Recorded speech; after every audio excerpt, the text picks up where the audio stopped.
Hi, I'm Mac McCarthy, and I help people with their relationships, breakups, and all kinds of other issues.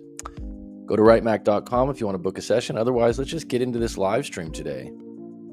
So, why a breakup is good, especially into a new year. So, this might be counterintuitive. It's what I call alternative thinking. So, a lot of times, recently I was just at one of these places that they have different food trucks or trailers set up, and it leads to a beach. It's a really cool place. They have a Mexican place, a sushi place, they have a small bar. And I was meeting a friend, and I walked in. I was just in a good mood. Just golden light shining, right? And just had a big smile. And this lady comes up to me and she's like, "Hey." And I'm thinking to myself, do I know you or something? She goes, "I just want to ask, why are you so happy? Why are you smiling? What's going on?" And I said, "Why not?" We have to look at things when we're dealing with breakups, problems, relationship issues, whatever, problems at work. Like, what's the alternative to the way I'm looking at this? Okay. And a lot of times you're just being too rigid. There's so many different possibilities, so many different things you can do. And so that a lot of times when people book a session with myself, what we're doing is we're just opening up the playbook to things you're not seeing, or opportunities, or things that you could do differently. Because what happens is you've been in an aquarium of sorts in your relationship, okay? Happy New Year, roller girl. You've been operating with the same group of people, the same job, the same family members. And so you're not enlightened in the sense of what else is out there. You're very caged in on your outlooks. And that's why you go to people for advice. Unfortunately, your friends and family members, who could be a variety of jobs and a variety of people, they're not relationship experts. They're not experts on trying to help you through your individual issues. They're just going to tell you what they would do. Okay. So why a breakup is good, especially into a new year. So this is a perspective. Okay. And remember, perspectives are opinion based. No one's right or wrong here. These are not factual. These are chosen perspectives. And a perspective really helps you through the dark parts of your life. Okay. So it reestablishes what you want for you. I put way you want for you, but what you want for you. So let's think about that for a minute. How often, right? And I didn't do this in my 20s, I think, very often. I got a job. I knew what my job entailed. I maybe had some goals within that job. I remember when I was a real estate agent, it was like, oh, I want to get season tickets to the 49ers, the Warriors, and the Giants. Being a big sports fan, that was on deck for me. That was like, and a lot of people that I knew that were in big business or in real estate had a lot of sports tickets. So that was one goal. Another goal I think was $100,000 to make $100,000 in a year. These were goals. I didn't really get deeper. I didn't really sit down and think about like, oh, what are my goals physically? What are my goals in my relationship? Okay. What are some things I want to strive for?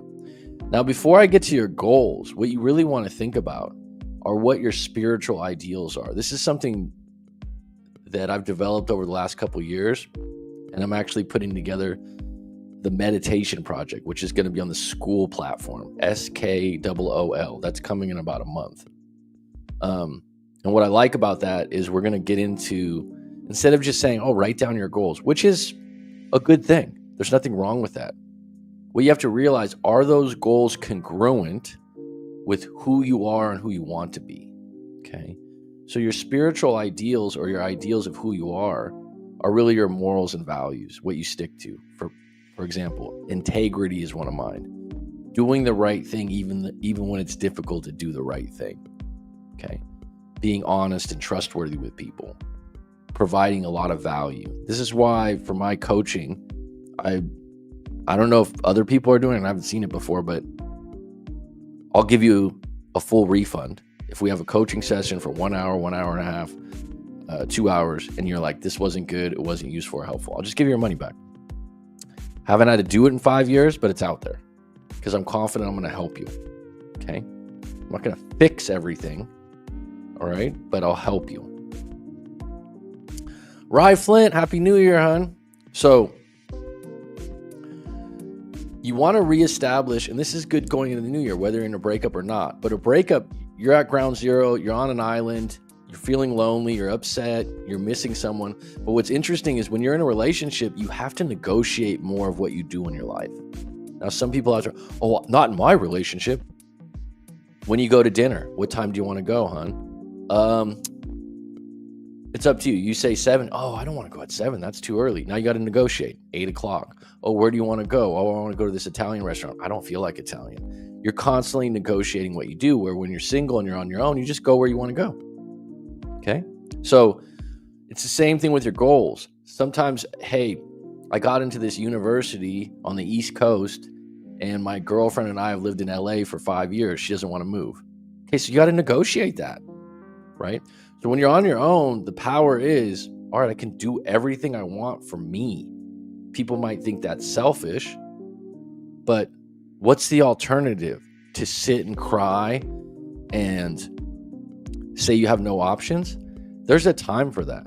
Crying's okay, feeling sorry for yourself's okay, but there's an expiration date on it, right? You want to get moving. So starting out with what's your goals outside of this person is a really good place, because everyone has goals or things they want. I think the most popular one is to own your own house.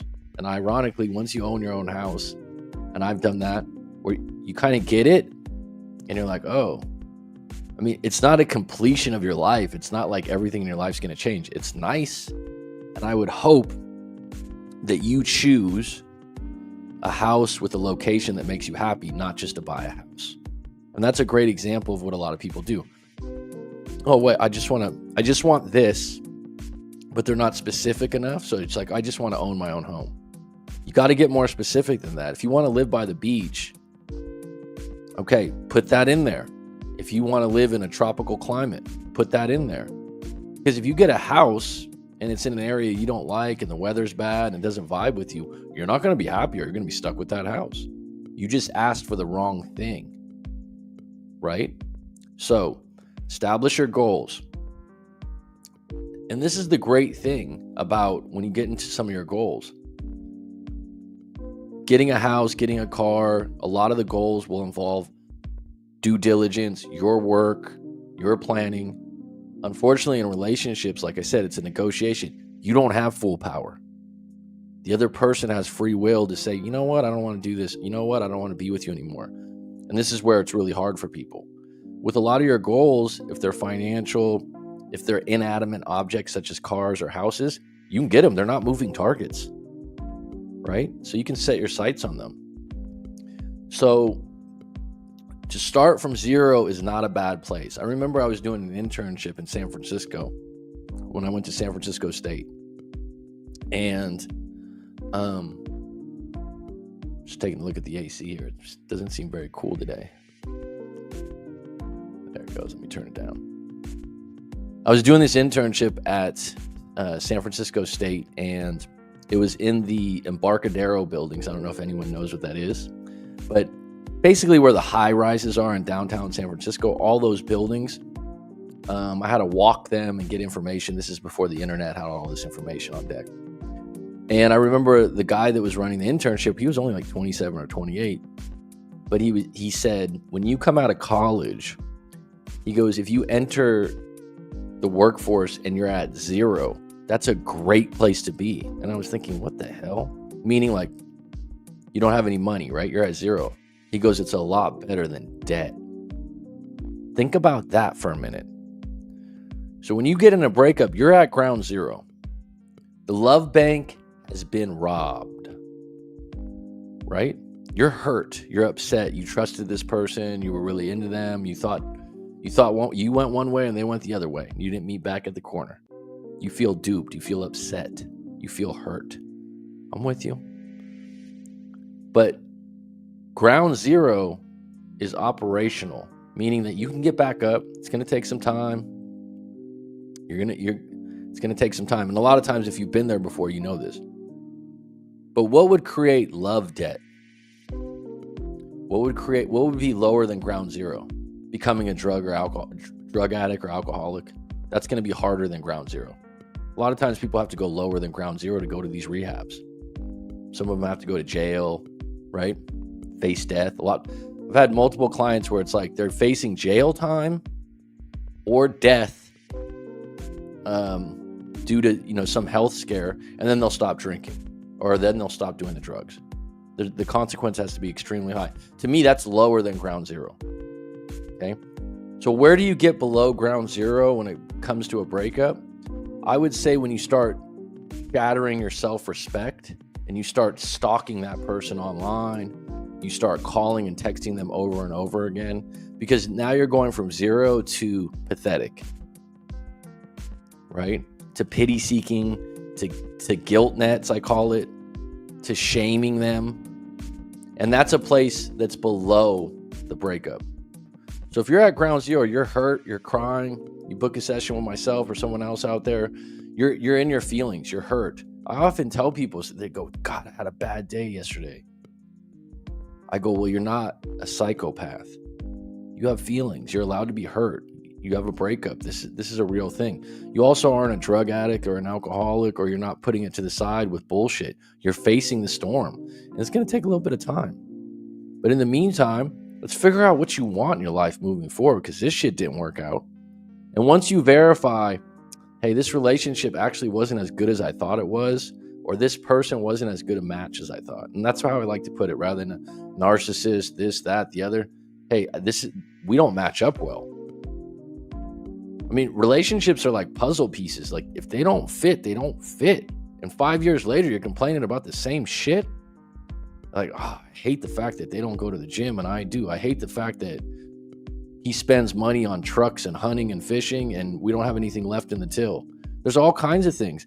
But a lot of times your problems up front grow to worse problems, but they're the same fucking narrative with the same theme. And when you get out of that relationship, you got to think to yourself, hey, I'm at ground zero. What do I really want here? Okay. And one of your goals should be you establishing, hey, what kind of partner do I want moving forward? And you got to write that out and be specific. Okay. Understand yourself and how you operate. For example, getting back to the gym. So this is a big one. Okay. A lot of people will go, all right, New Year's resolution, I'm going to get back to the gym. It's one of the most popular ones. Gyms all over the world have their highest memberships in January, right? And what's a bit idiotic about it is people don't realize that signing up for a gym membership is very easy. Now there's a lot of gyms that are cheap too. They're not even that expensive, right? So you sign up for the gym and you tell all your friends, like, yeah, I signed up for the gym. Boo-hoo.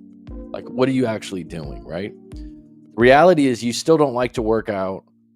You still don't find time to go to the gym. 2-3 months later, you don't go to that gym because there's too much traffic to get there. You don't like the smell of the locker room. The list goes on. Okay. So you got to figure out, do I just hate working out and I need to find something as an alternative to the gym? Like, there's so many alternatives to going to a gym. This is where I was talking about, where people get rigidly, oh yeah, if I'm gonna get in shape, I have to go to a gym. No. There's other ways. I mean, really, if you just want to lose weight, go to a sauna. And it's very healthy. Okay, is working out good for you? Yeah. Is a sauna good for you? Yeah. Do you lose weight on both? Most of the time. Another alternative, join a yoga class, Pilates, Zumba. Maybe these things are outside of a gym. Okay, go for daily walks, go for bike rides, go for hikes. These are all alternatives to the gym. Now, here's another thing about the gym. You can't get motivated. I've done this years back. I paid a personal trainer. It was expensive, right? I didn't miss a fucking workout because it was expensive, and this person was giving me expert directions, and I trusted them, and I got results within 2 months, 3 months. So I said, damn. Now the catch was, can I afford it long term, right? And the reality is, yeah, because you can cut back a lot of the other shit that you spend money on that doesn't really give you any results. It's just gluttonous pleasures, perhaps, right? So that was an alternative. Alternative thinking means this isn't working for me, so what's the alternative? What's a different option? What am I not seeing as a possibility here? What's the solution? All right, next part, content consumption. What is it doing for you? So just take, look at your YouTube feed and your search and see who you watch, who you follow. And if they line up with your goals, your ideals, if there's someone that you, after you get done watching, you go, oh, I learned something, or perhaps, gave you a smile, right? I hope my small channel on these live streams helps some people out sometimes, not just with advice, but just maybe feeling better, being positive. There's so much out there right now, and I would say 70% of the content is triggering to upset you to buy something or to watch more. And it's getting out of hand. Okay? So you got to get out in front of that. Guilty pleasures, right? Take an assessment of going into this new year. Like, what's something you do that's a guilty pleasure? Someone might say, oh, I like ice cream. I know it's bad for me. Okay. I mean, is it that bad? People that smoke cigarettes, right? There's a lot of people out there, like, they don't smoke a pack a day, but they have maybe 5 at night. It's just my guilty pleasure to have a cigarette before bed. Okay.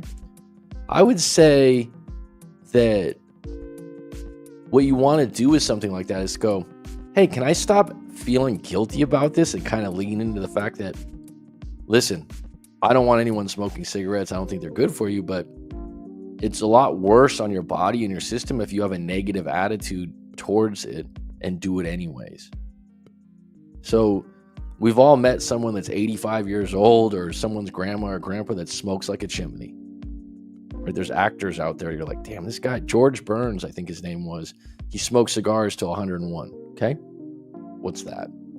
The reality is those individuals, they don't stress over what they're doing to their body. They just feel light, in pace, calm. They don't feel guilty or shame, and it really helps their system get through that smoke, literally. Okay. So if you have some guilty pleasures out there, maybe go through them and say which ones you want to keep and which ones you want to go, I don't have to feel guilty about this anymore. I can just do it. Okay, because guilt is not a good thing to carry. Shadow work versus shame versus what's normal. So this is really interesting. Realizing, some of the parts about you or who you are, things you like that you maybe hide from people, things you like that you maybe think aren't normal, or your mother or your father wouldn't like, or your tribe or your friends, like, I can't tell them this, but I really like such and such. Okay. Get in touch with that and find a way to lean into it, or find a way to bring it to the surface into your life, because it's there for a reason. So I get it all the time where people go, oh, I wish I was in a normal relationship. I wish things were just normal. There is no normal. That's just some kind of narrative you built through the people you hang out with and the society you're in. Okay. And take an assessment of that. Do I like the society I'm in? It's one of the reasons I moved. I live by a tropical beach. I love it. Okay. So shadow work is something to look into when you're broken up. Like, who am I as a person? And I've mentioned this before. Jordan Peterson has a personality assessment. And it's really good. Just understanding yourself. It's easy to take. I think it's $10. That's a good place to start, just to understand your personality and how you operate. So learning all these things, I think that as painful as it is in a breakup, you got to understand, like, being alone and in your thoughts, you can start to formulate what's next. And I would even say, if you're in a relationship and you're happy, or you're half-ass happy, or it's not perfect, but it's going okay kind of a thing, I would say go get a hotel room, or go somewhere for 2 or 3 days, journal out some of these things on your own, where you don't have to negotiate anything. Think about where you want to go, and think about, like, if you're just going, oh, I just want a house, like, what kind of house do you want? But why is that even on deck? Like, what do you really want? What do you really want? And the reason I'm getting into this today is, it's like, there's all this stuff on manifestation and things like that. And you're going to get what you want or what you focus on, regardless if you do these exercises or not. So why not get in touch with, like, there's a menu of options out there. Like, when I go to order dinner at a restaurant and I'm not even looking at the menu for my life. What's going to get me going? Right? Roller Girl says, I love your channel, Mac. Well, I appreciate you, hon. I hope Vegas is treating you well. We only got 2 on deck. It's been a while since I've been here. I'm going to show my screen real quick. And this is another thing going into the new year that's a really nice thing to do. Okay. It's very simplistic. I would say once a year to do this, especially if sometimes you're at a point in life where you kind of don't like your job, or you're kind of lost, or you're not satisfied with things. This is a very easy exercise to do. Let's see here. So this is an ikigai.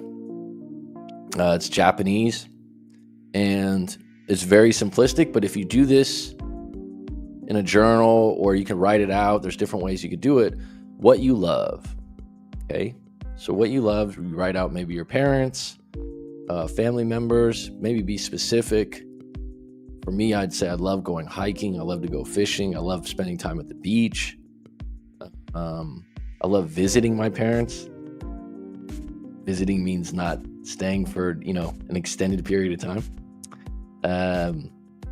What else? I love coaching. I love doing live streams and interacting with people. So really, you want to make a list. And when you think about it, what you love is so different than what you like, right? If you say like, oh, I love, obviously there's some people that exaggerate. I love this compared to, oh, I like that. Oh, I really like that. So you really want to think like, what do you love? Like, I love being at the beach. I love the sun. I love going for a good hike. Okay. I love being out in nature. I love the feeling of, after I finish a basketball game or after I finish yoga. It's not just the feeling of doing those things, it's afterwards. So think about what you love to do. Now think about what the world needs. It needs a lot, right? And then think about what you can be paid for. And what are you good at? And coming back to the what you can be paid for, what are people already offering to pay you for? Another thing to consider when you do something like this going into the new year is what are you top 20% out in the world at? Okay, so like you think like, oh, I'm not very good. For example, I've said this before, I'm probably top 20% at basketball. It might be waning because I'm in my 40s now. I can dribble between the legs, I can make moves, I can do things. We're talking about not top 1%, that's the NBA, college. We're talking about top 20% probably.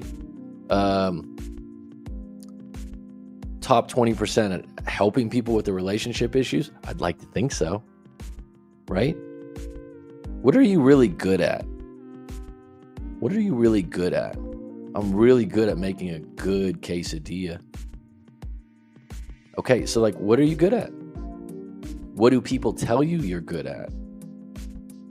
What can you get paid for? And what are you good at? And what do you love? And what the world needs? And this is where it all meets up. And if you have trouble finding out what this is, take some time with it. If it doesn't come up right away, you have to sit alone, listen to some music, and really think about it. Right? It's like teaching. Love teaching. Love being in front of the class. The interaction with multiple students.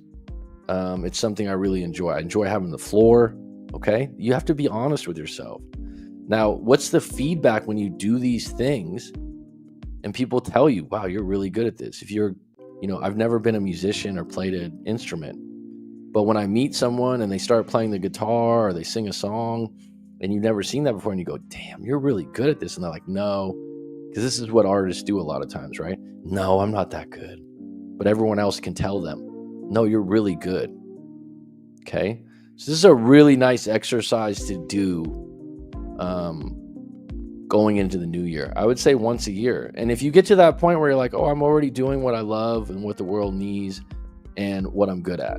Because what a combination, right? And think about it right now. Like the job that you hold right now, right? So I'll go back to when I was in my early 20s and I sold women's shoes at a really expensive department store. I was good at it. I mean, I was like top 3 in this, there'd be 20 to 30 people on the floor or on the sales team or whatever you want to call it, sales associates. And I'd be as far as sales per hour and regular sales, I'd be like top 3, top 5. This was measured, right? So they could tell you how much you make. So you could check this. Did I love the job? Sometimes. I like the fact that time went by fast, that I got to meet a lot of new people. I got to meet a lot of women. I learned a lot of skills about dealing with people, but over time, I didn't love it because people would return stuff. There's a lot of negativity with dealing with 20 different personalities a day. Sometimes the people you work with, being on a schedule where they control your schedule, I didn't like that. So I love parts of it. Okay. Was it selling shoes something the world needs? Not really. It's not an admirable thing that I'm going around telling everyone about, right? Like, it's not something I'm proud of so much. And it's something that I could be paid for, absolutely. So teaching was one of those things. I didn't know if I'd be good at it or not till I tried it, but I felt like I was good at it because the feedback I got from students and the feeling I got after class, and I loved it. What I didn't love was when the schools that I worked for chose the subjects that you're teaching or the curriculum. Okay, so this is where what you love, you got to get a little bit more specific. What I love to teach is something with meditation, something like this, something with self-improvement, something with relationship stuff, something that I find useful, okay, that I've been through in my own life. Is this something the world needs? Absolutely. Can you be paid for it, right? So this coaching, counseling, being on a live stream, it fits all the boxes for me, okay? So let's just get back to that.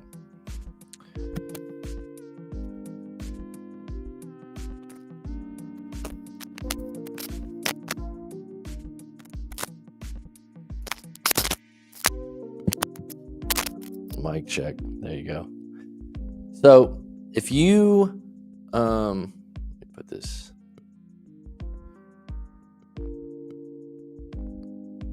Pull this up. If anyone has any questions about what we're talking today, throw it in the chat. Any New Year's resolutions you have for this year, throw it in the chat. Things you want to do differently. So another thing that I mentioned in the chat is mic is better now. Thank you. Environmental analysis. Do you like where you live? This is a really big one. I recently heard Malcolm Gladwell, I believe his name is. He's a famous writer, very good writer. Wrote the book Outliers. And he was like, the first question you should ask yourself when you're 18 to 20 years old and you're, contemplating leaving home, and this is different for different people in the world, correct? Is where am I going to move? Where am I going to move? And the reason he said that is, and he's dead on. So, good, Riflin. Add some more stuff. I want to hear more about your year, please. Comments need you. So he mentioned, you think about where you're going to move. Oh, Tim Ferriss, who I really like, he wrote the 4-Hour Workweek. He has a really good podcast. He's ultra famous, ultra rich. Okay. He tells a story. He went to Princeton.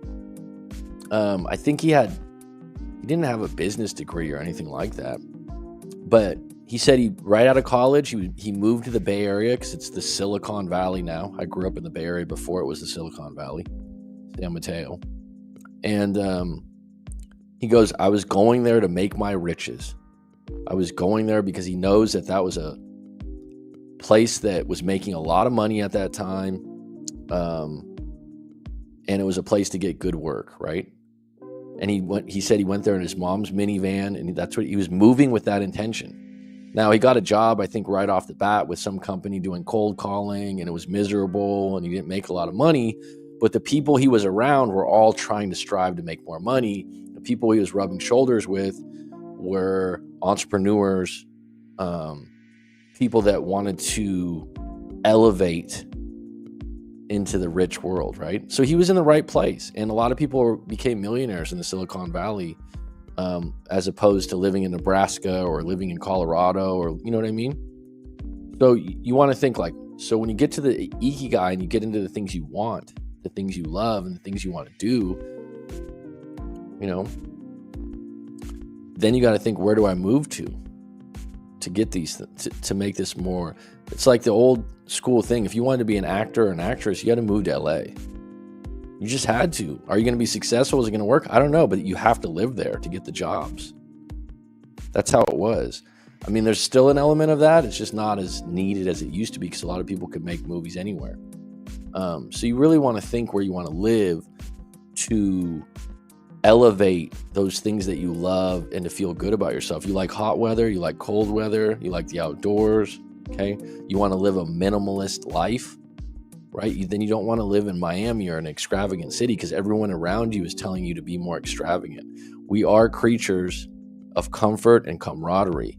Even the loneliest people, or the people that live alone, they still like approval from friends and family. And if those friends and family are into things like Louis Vuitton bags and expensive dinners, and you hang out with them, the congruence is off. It's like you can do it, but you don't really, your vibe's off. You're in two different wavelengths. And really, it's okay. When I was younger, it'd be like, oh, this person's an idiot. Oh, this is it. It's okay. Let them buy their expensive bags. Let them have their expensive dinners and hang out in those times. But be true to yourself. Like, what do you like? What makes you happy? And the other part of that is going back to relationship stuff. You really have to assess when you get out of that breakup. Was I happy with the relationship? Was I content, or was I battling? Was it just a constant struggle, and I was in this mouse wheel of a game? Because sometimes months later, a year later, you're like, oh my goodness, I didn't think that this had a stranglehold on my potential of who I could be as an individual. And it's really nice, because when you start striving on your own and getting to where you want on your own, then you're more likely to meet someone else that's a partner, right? That's going to be more lined up with what you want to do and what you want to become. I'm going to be kind to myself. So how would you be more kind to yourself? If that's one of your goals, is to be more kind to yourself, would that be self-talk? Would that be writing yourself a letter? That's one way. Would that be signing up for a monthly coaching call? If you're going to be kind to yourself, make sure you're surrounding yourself with people that are kind to you also. That's important. We don't realize that there's covert verbal abuse out there. And people don't know they're doing it. They think they're helping you. But people that are authority figures, people that you care about, people that are friends and family, they don't realize the power in their words. If you're in a vulnerable place, and them just saying they don't like the way you're dressed or things like that. These are the kinds of people, don't hang out with them too much. Right? So what would make you happier? So what you want to do with these goals, those are overlying: be happier, be kinder to myself. Specifically, how will you do that? Specifically, what's an example of that?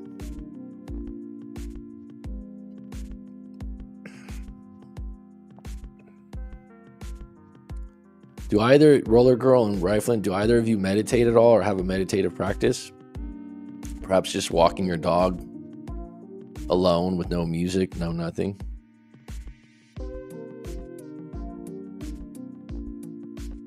And is there a time, do you feel like, I'll be 60 in June, time goes by quickly. That's ironic. I was just going to say, so being 60 years old, Riflin, I believe you are early to mid 30s, early 30s. And our birthday's coming up, hon. Don't think I forgot. You do meditate? Cool. That's tough to do in Vegas, huh? Do you think back on being 60 years old, Roller Girl, and think that how much you've changed? But also, have you reassessed what you want moving forward? Like any goals or any things that are still on your bucket list? Or are you kind of easing in? And did you get that guy off the couch yet? I have a good memory, huh?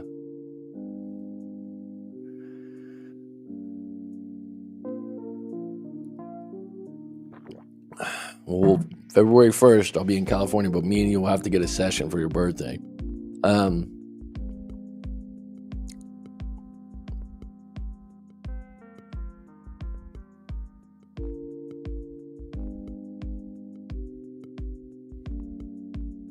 Because it seems like I know in my own life, I've had moments where when I am at ground zero, whether that's with work or a breakup, it sucks. It's not something I like. It's not something where I'm like, oh, this is great. I'm going to turn this into a positive. Like, I'll lean into the sadness. I'll lean into my breathing techniques and my tapping and my things that I do for other people.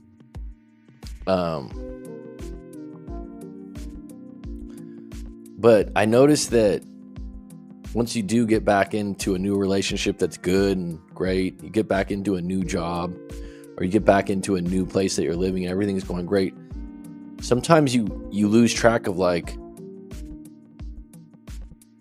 all right, I got these things. How much do I like them? How much am I just being an opportunist, like taking what's coming to me, versus intentionally going towards things I really want that are a bit of a challenge, right? I think that university does that for some people because it's a bit of a challenge. It's measured. There's a schedule. There's a lot of people that admire people that go to college, and that's changing a little bit now. But then you get done with it and you're like, all right, was that all it needed to be? Was this, that, and the other? And so I think the New Year's resolution, the resolution post-breakup, and this is what this show is about today, let's reassess it right now. Make a list of what you want to do. He is on my couch still. Well, you're going to heaven, roller girl. You're a good human being, right? What's the alternative, right? He's going to be on the street. That's what you're thinking, huh? It's called tough love. 4:30 a.m. I meditate with the Buddhist Society of Western Australia live. Also, like Tara Brock live on Brian Scott's channel. Oh, I know who Brian Scott is. Okay, cool. Cool. 4:30 a.m. That's early. I get outside and ground myself. So, Riflin, I know you have to work indoors quite a bit. I was going to ask you, so when you ground yourself, do you walk barefoot? I noticed that I go on morning beach walks and I always walk barefoot, which is a privilege because the beach here is warm, clean, and nice. And it always grounds you.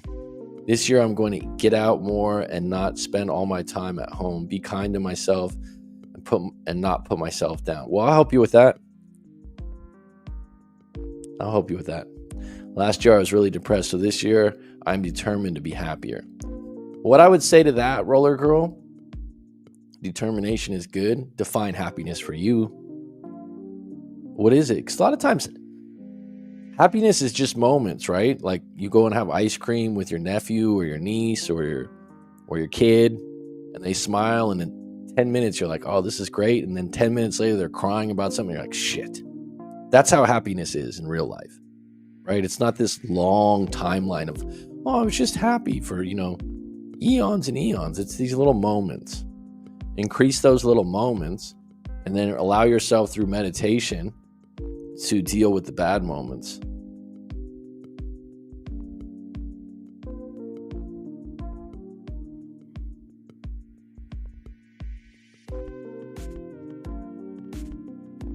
And really think, what's the things that got me depressed? Are they fixable? And I really do believe, especially from the breakup world, and moving forward, I'm going to shift this channel a little bit because I still love to help people with their breakups, and I'm very good at it. But I offer more than that. Okay. And so that's why I'm doing this meditation project coming up with school, which is SKOOL. It's going to be called the Meditation Project. It's going to be a year program. There's going to be some modules and some tutorials, but one of the things it's going to offer is once a month, you'll get a one-on-one call with myself, and And the call will be a guided meditation that we record for you each month. And I have a format for this because Roller Girl, you haven't worked with me before, but Rye Flynn has. I'm not sure that we did the guided meditation, but you have one of those every month. That alone is highly useful because you're recentering where you're at and what you want, but also within this guided meditation, there's a mantra that you'll follow after me about letting go of what you don't want.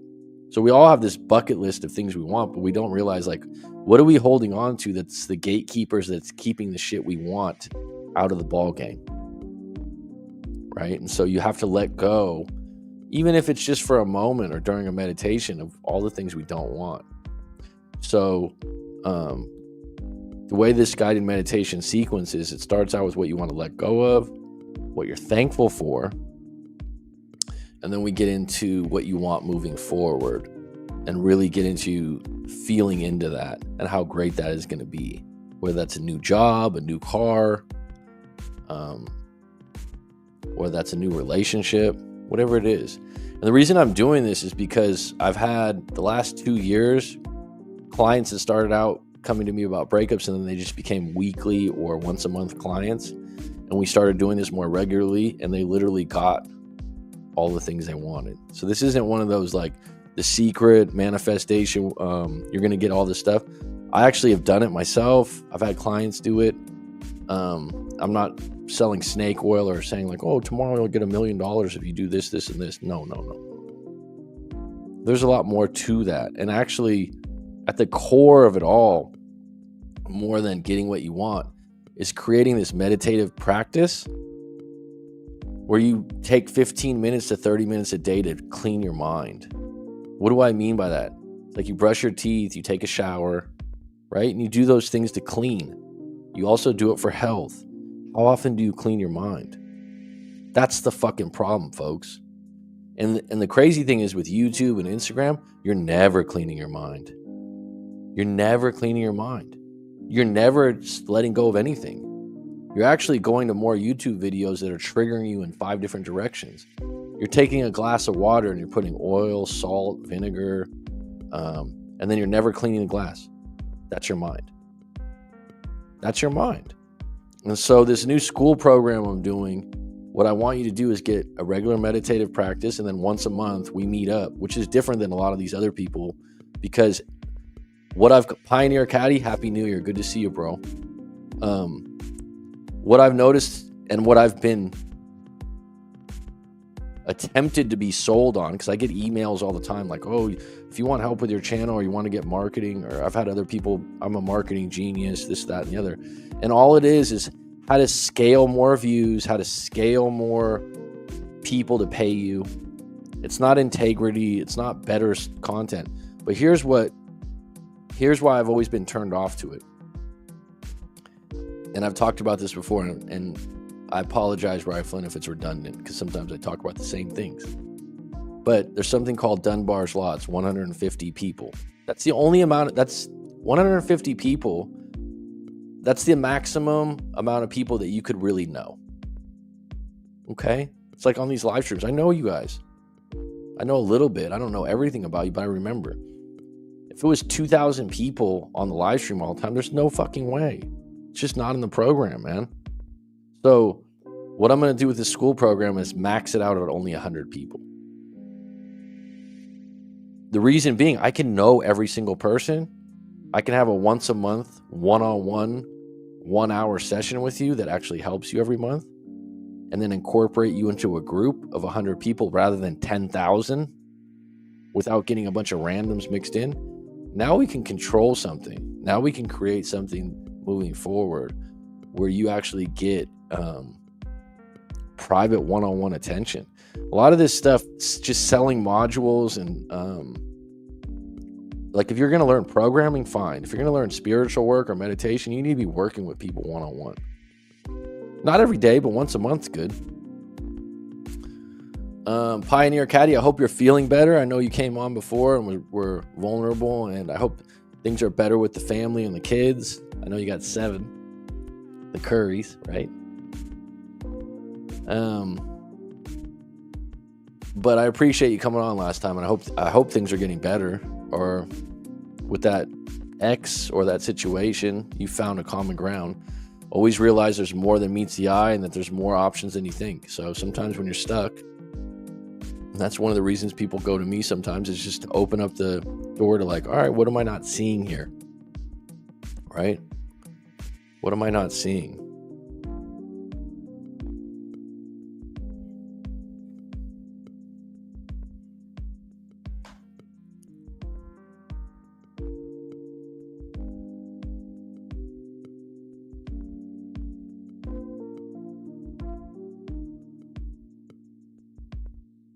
And isn't it funny? I'm doing good, brother. I have to book a session with you. Absolutely, man. I'll help you.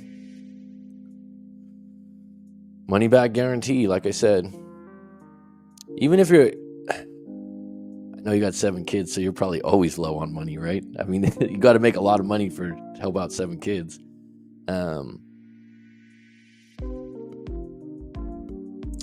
Book it anyways, and I'll give you extra time, and we'll start from there, because I've gotten better at what I do, and I stand on it, and it will help you. No. I'm just saying. What's the greatest marketing thing you can do? To be honest, right? If I sat here and said, "Oh, I do this, this, and this in my coaching set," I'm one of those people. I just want to simplify shit. I ran into someone I've known over here in Phuket for years. He's in real estate, different things like that. And he goes, "Oh, you do hypnosis too?" I go, "Yeah, if you want to do your goals and stuff." Go sell me on it in 10 minutes. I'll give you your money back if it doesn't work. What else do I need to do? Do I need to tell you 15 different things? That's just me standing on my confidence that, like, I'm going to help you out on this. If I don't want your fucking money. You know what I mean? I know I'm not going to have to give it back, but if someone comes up with some lame reason or excuse, all right, that's on you. There's a lot of power in that, because in my head, I'm like, that's what you want to link up with, and fine. And I've never had to do it. But to me, if someone tells me, hey, I'll give you your money back if it doesn't work, what else do I need to know? Do you remember me? Damian Castillo. I do not remember you. Are you using the same name, or was this a coaching call, or you just come on the live stream sometimes? Give me a couple more hints, DC.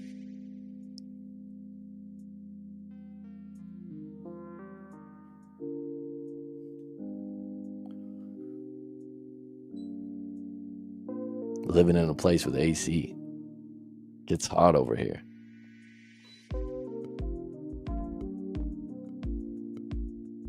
Yeah, hopefully that works.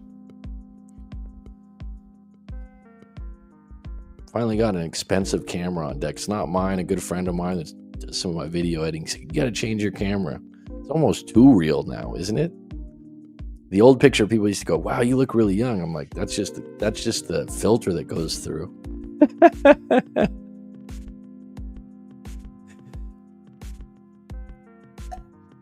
Turn on this one, it's like, damn, this looks real. I just was out in the sun. It looks like I'm a fucking tanning fiend, huh?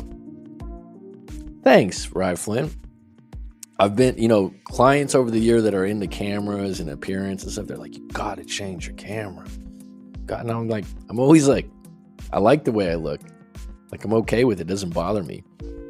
And like I said, with Zoom or some of these things, it's not as detailed as this. So a lot of times people, wow, you look so young for your age. It's like, yeah, because the cameras have filters and Zoom and StreamYard, the touch up. It's a totally different picture, where this is cinematic. This is a nice camera, huh? Truth be told, for the whole time I've done my channel, I've just used the camera within the iMac. So like, this particular iMac is a little bit newer, and I think the camera's pretty good. But it just goes back. I'm not a visual person in that way. I'm auditory. It's a good thing to learn about yourself. Like, what dominates out of your senses? Auditory, visual, which is most people, kinesthetic, which is feeling. Okay. These are the things. Smell, which is rare. People aren't usually dominated by smell, but we've met people like that before that are highly sensitive to smell all the time. I've had one client like that. Through his hypnosis and guided meditations, he smelled everything. He was like, oh, I was in I was in kindergarten. He had this traumatic event from kindergarten. He's like, I could smell the graham crackers the teacher had. It's like, okay. So what's interesting about that is, obviously I'm auditory because I like to talk a lot. I like music that has words. So like house music, or I think it's called EDM, this music that's just on a loop, kind of like this background music. If it doesn't have words, it doesn't do anything for me. Very auditory. I like audible books. I used to like talk radio when I was young. I used to listen to a baseball game on the radio. Someone's voice I really catch, I pick up. Visual, I mean, I know what I like visually, but it doesn't dominate me. Most people, it's visual. So like when it's TV, or they'll notice like, oh, this guy's hair is messed up. He's got a few white hairs. He's got his head, the headphones on, so that looks a little both. None of that bothers me. None of it bothers me. And I'm not a perfectionist. Proud to say, never have been. Nice to work with people that are perfectionists. So the buddy of mine that does the camera stuff, it's like, all right, we don't need to do that. And he's like, no, it'll make it better. Everything's got to be perfect, set up right. It's good to work with those kinds of people when you're not like that. You help even them out too, because they tend to get more stressed when things don't go right.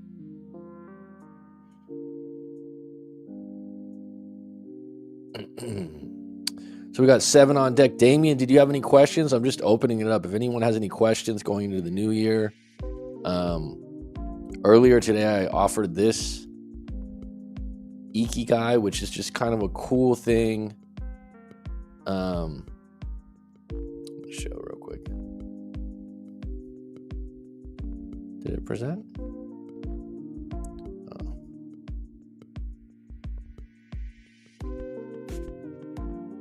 Yeah. So this is just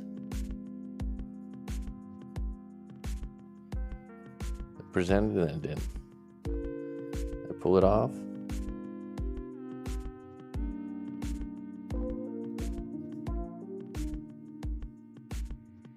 I am a camera op, so I can relate.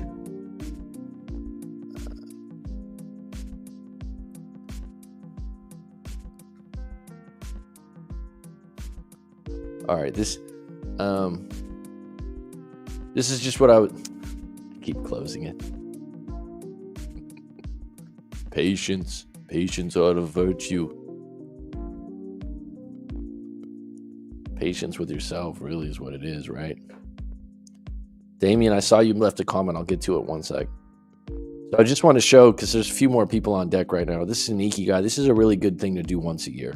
What you love, what the world needs, what you can be paid for, what you are good at. And so this is congruence, folks, 101. A lot of times, most of our problems is not being congruent with what we're good at, what the world needs, what you love, what you can be paid for. This is why you don't like your job a lot of times. Okay, sometimes you got to do what you got to do, and that's admirable.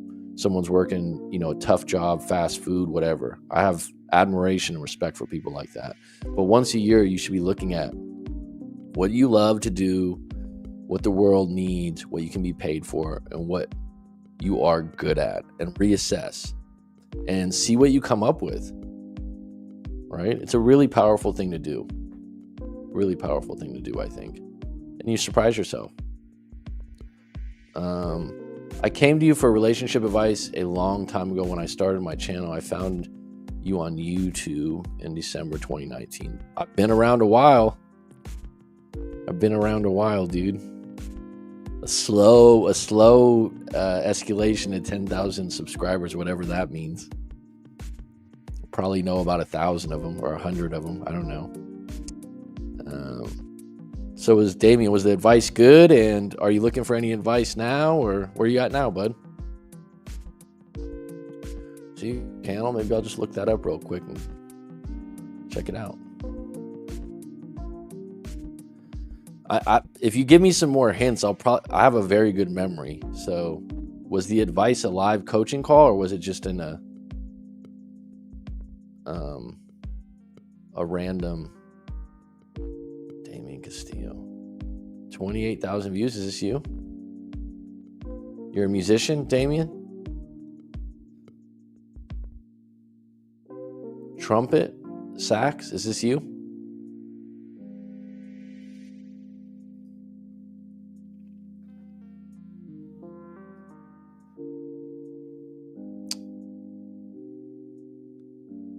Time heals all wounds. Right on, Pioneer Academy. Pioneer Caddy, excuse me. It's such, time heals all wounds is so true. It's so hard to deal with when you're in it, right? That's why I always talk about the sprained ankle. If you ever play basketball and you can't play on it, or else it's not going to heal right. It's like your heart. You can't. Sometimes you're not ready to date or get out there. Everyone and your brother and your sister and your friends are like, just get out there. Especially if you're good looking, got your shit together, which I hope all of you believe you do. If you don't, that's your time to get your shit together, right? But on the flip side, you need time to heal. Your heart's a real fucking organ, man. And if you're not a psychopath, which 10% of the population they say is, that's who a lot of the CEOs are. And we've met them before because they're like this. Hey, Damien, what's up? Hey, Pioneer Caddy. We come across them at school or at work, and you're like, this fool's wired differently. Right? And these are the kind of people like, yeah, just move on. Who cares? There's people like this, right? If you got feelings, and even if you don't want to feel them, you gotta lean into it, man. I'm single right now. I don't want to date anymore. Well, just take a break, man. I've done it before. There's no sometimes what I would say about taking a break, dating right now with the dating apps is a minefield. Okay, it's a difficult thing for certain type of people that like to take pictures and are highly visual and they like to text fucking 100 different people. That's their lane. Cool, man. It's a lot of fucking work. It's a lot of stop and go. It's basically the equivalent of traffic, right? So anyone in the feed right now, 6 people, who the fuck likes traffic, right? Like, I grew up in the Bay Area. I lived in San Diego for a few years. The traffic then 20 years was bad. It's 10 times worse now. Now I'm thinking to myself, my nephew's like, oh, I don't mind traffic. I'll just sit and listen to music. He doesn't drive though, because he got his license taken away. When you're driving in traffic, what sucks about traffic? Stop, go, stop, go, stop, go. Oh, someone's got their blinker on. You got to let them in or you don't let them in. It's all these micro, short decisions that don't get you to your destination any faster. So what's dating apps? Oh, hi. Oh, hi. Oh, where are you from? Oh, clever line I learned on YouTube. Oh, clever line I learned on Pickup Artistry 101, Brad Stevens, right? Stop, go. And then the person, like, within 5 minutes stops texting you back. It's like, stop, go, stop, go. None of these people you know. What's the difference between old school dating? You meet them through school or work or friends. It's not stop and go. Oh, you want it, like, your friend brings another girl, like your girlfriend, his girlfriend's friend. You guys are all out eating pizza or at a restaurant.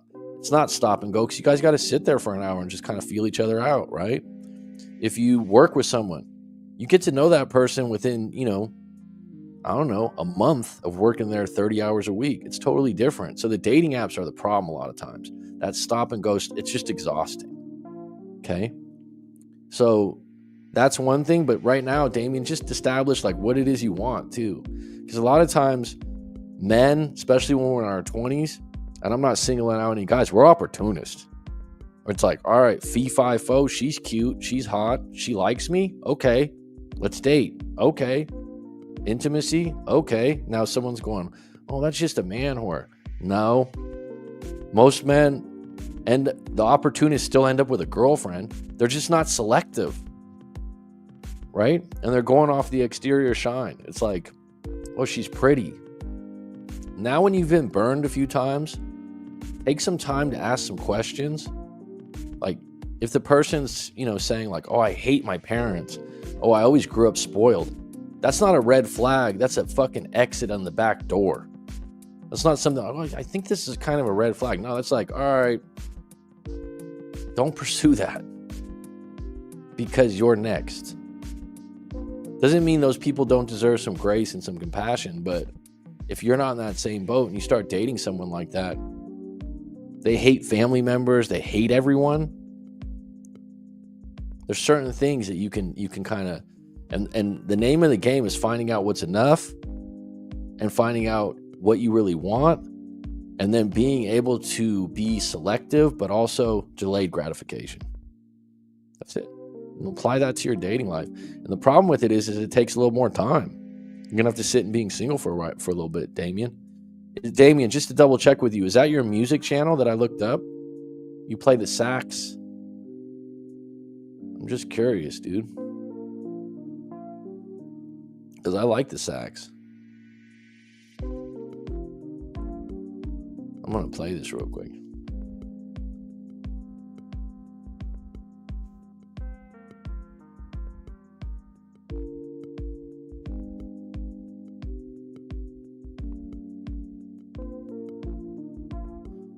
So is it Damien? Don't rock star me out. I want someone to help me with some music background, not for this show, but for some meditations I'm doing. Do you mind sending me an email? I'm being sincere.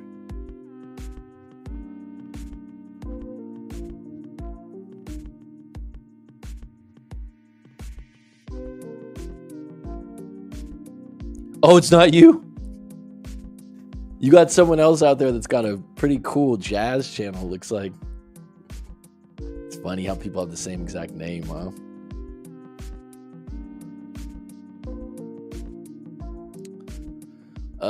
Pioneer Caddy, you can use that email if you're not finding a time that you want to book.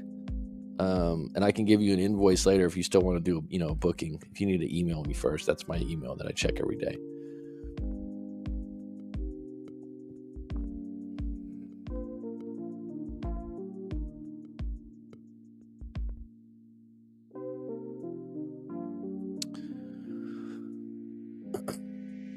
Anyone have any questions today? Damien, you doing all right? How did you end up back on this channel if you're just single and not dating right now? It was just a random feed. Anyone want to share their goals for the new year? Or perhaps, has there been a goal that you didn't really concentrate on, but it was there and you got it and you don't know how you got it? Right? You weren't manifesting. You just kind of set your mind to something and got it. Earlier in the live stream, I was mentioning that when I was in real estate in my mid-20s, that I just set this goal that I was going to get season tickets to the Giants, San Francisco Giants, baseball, Niners, San Francisco Niners, and the Warriors.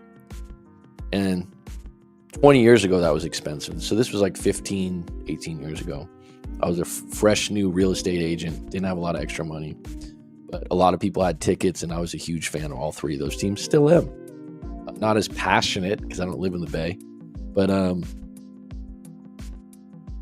was a goal. It was just a goal I put out there. And I believe in year 2, I had season tickets to the Warriors where it was split. Like a friend of mine that I used to play ball with came to me and was like, look, you want to split he pays for a seat, I pay for a seat. So it was a lot cheaper. And it was before the Warriors were good. So it was cheap. Compared to now. And then the Niners, same thing. A friend of mine that had season tickets for years came to me and was like, do you want to buy the other ticket for the year? I didn't come to him. And then the Giants, I never got season tickets because it's 162 games, but I got a package of like 25 games from a friend. And what was interesting about that was those opportunities came to me after I set the intention, and then I was ready to jump on them when I could. And I was able to do it with the money I had. Now, were those good investments to put my money in? No. Is that going to get me more money? No, it's actually a waste of money in some ways. Sometimes I'd rather watch it on TV or a good sports bar. It's just way too expensive to go to ball games now, in my opinion.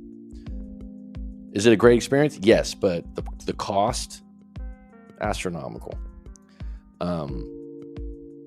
Another thing I got was when I moved to Thailand, I wanted to teach at a university.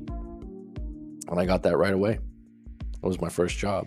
I didn't know where I was going to get it. I didn't know how. But your intentions really count on what you want. Just saying that you want a Porsche, but not believing it's possible. You get a lot of the things you want or you focus on. So you might as well start controlling that. It works. It's just got to be congruent with who you are. That's the part I'm going to get into in this school program that's much different. The reason you're not getting what you want is because you got people and content pulling you in 50 different directions. Well, don't do this. Do this. It's better. It's easier. Buy this course. Do this. Do that. And you're not being true to yourself. Because it's just the content out there right now is crazy, man. It's crazy. And there's no mercy. It lacks a lot of integrity. We got 8 on deck. Anyone have a specific topic or question they want to talk about? They have a breakup situation, a relationship situation, or just have a question. Put it in the feed, please.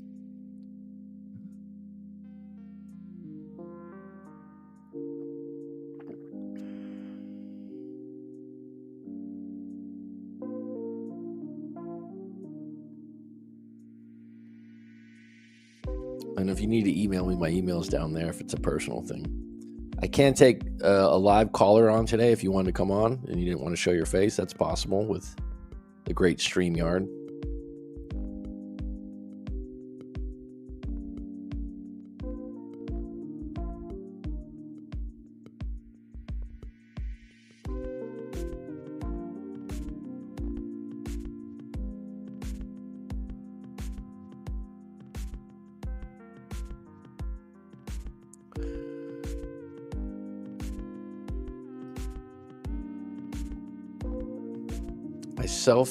What's up, Jen? I was just thinking about not here to ask a question, just here to say hi. Well, hello.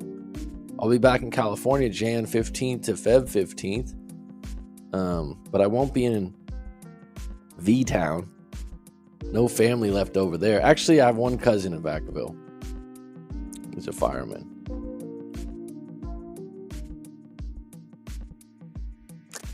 Fireman over there. Hope you're well, Jen. How's everything going? No news is good news in my business, so I'm wondering, did you meet Mr. Right yet? Maybe that's too personal. I self-diagnosed myself with ADHD this year. Did I tell you I have a version of it too, I believe? A really good book for that roller girl is Driven to Distraction. And after someone had told me recently that they thought I had it, and the way I talk, the way I interrupt, the way I'm all over the place. After reading that book, I'm like, oh shit, it's dead on. I was a little upset about it, but afterwards I'm like, it's okay. I just understand how I operate. You're doing very well. Good, Jen. I'm glad to hear that, hun. I'm happy for you.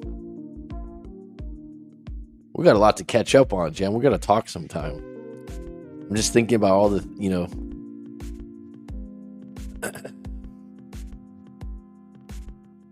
I will screenshot. Yeah, Driven to Distraction. I think the author's name is Maxwell, but it'll come up, Driven to Distraction. And what I liked about that book is it gave one of the chapters, and what I'm finding now is like when you read a book, email me, Jen, and we'll set something up to talk. It's Coach Mac McCarthy. It's up in the feed here. Yeah, just a catch-up call would be good. Driven to Distraction, what it did in one chapter, it gave like 50 different things that happen to people that have ADD or ADHD. So I think what gets lost in ADD is you're just supposed to be this hyper person,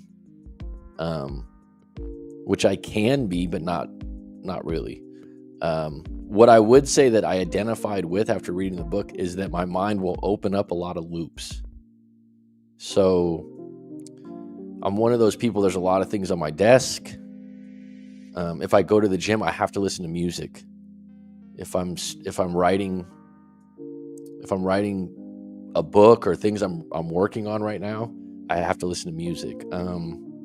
If I go to a coffee shop, I'm extremely stimulated by everyone that's in there. I observe people. So you open up these loops. Yeah, I'm not hyper either, but my mind opens. Oh, this would be great. Oh, this would be great. Oh, this would be great. And then it'll come back to this, and then it'll come back to this.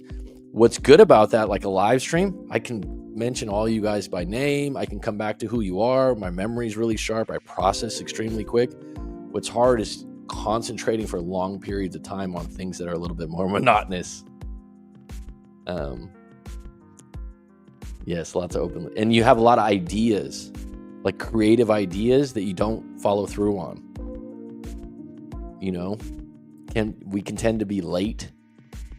That's something that I've always been sometimes late for appointments. I'm way better at it now.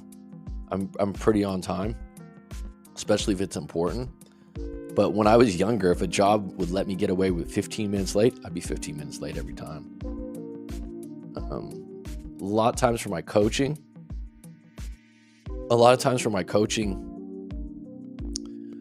I will be like 5 minutes late, but I'll send an email like, hey, I'm just running late. And that's an ADD thing, just finding something else that gets my attention that throws me off 5 minutes. The difference is I care. I'm aware that it's not good. I'm not like, oh yeah, who cares? I'm just a little bit late. I'm a responsible person, so I care about it. I'll be like, I'm sorry for being 5 minutes late. I'm going to give you an extra 5 minutes or this or that. Yeah, the memory comes from the fact that I've always had a good memory and I reassure myself of it. So, you know, when I was young, I got a compliment on that a lot because I used to, my dad used to be a big newspaper reader. I don't know if there's any people like that anymore, but the San Francisco Chronicle, we had the San Mateo Times, which was an afternoon paper, and the Examiner, San Francisco Examiner. And I would just read the sports. That's it. Grandpa taught me that. But I would read box scores. So if you don't know what box scores are for baseball, basketball, you don't really have them for football, but you kind of do. And this was before fantasy leagues. And they're just the stats. Like, you know, for baseball, this guy had 2 hits, three doubles. And I'll just remember all that stuff.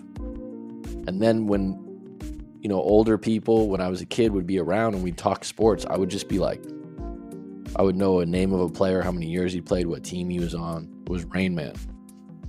So when you get credit for something like that when you're young, all you do is you tell your brain, I'm good at that, and then you just filter for that.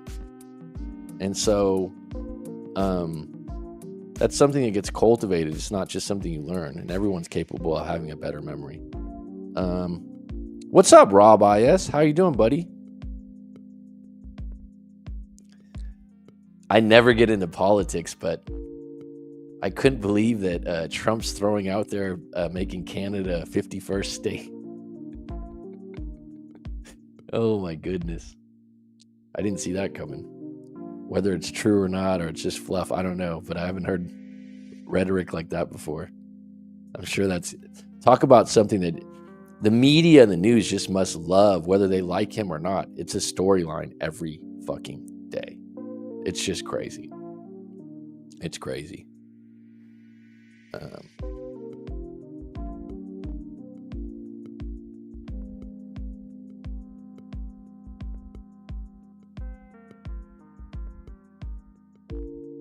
$2025.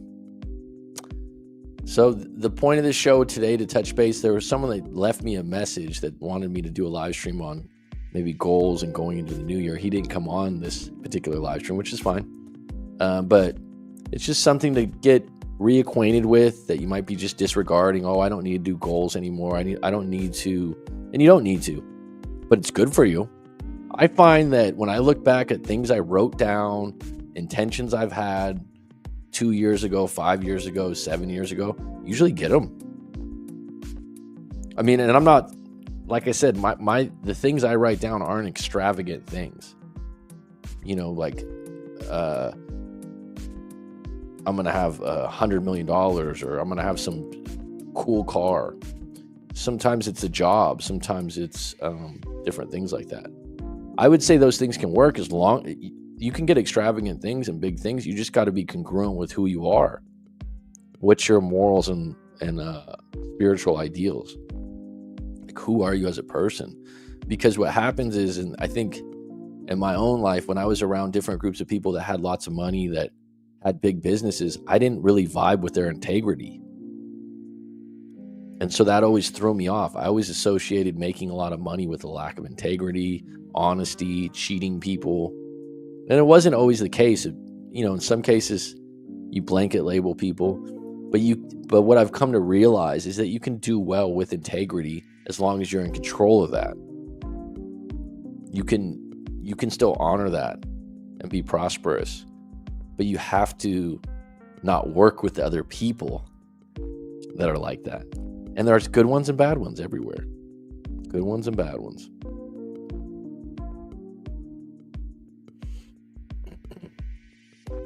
Does anyone have anything to add to the feed where you've set an intention or a goal that was extremely challenging or tough, and you're almost surprised you got it? Maybe you look back on your life and you're like, you know what? Actually, I intended to get that position, or I intended to do X, Y, Z, and I got it. Sometimes it takes longer than we want, right? Sometimes it does.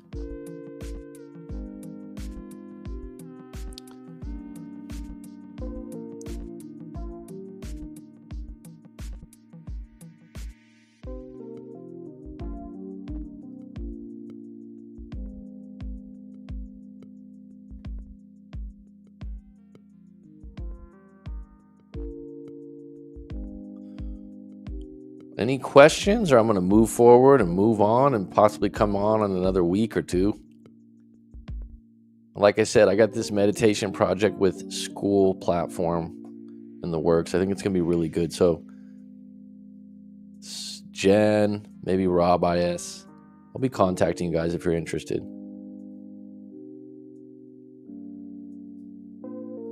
Via email. Isn't it crazy now how email and texting have become the new way to people like cold call? The fact that even Gmail is allowing people just to send us ads through our email. It's crazy.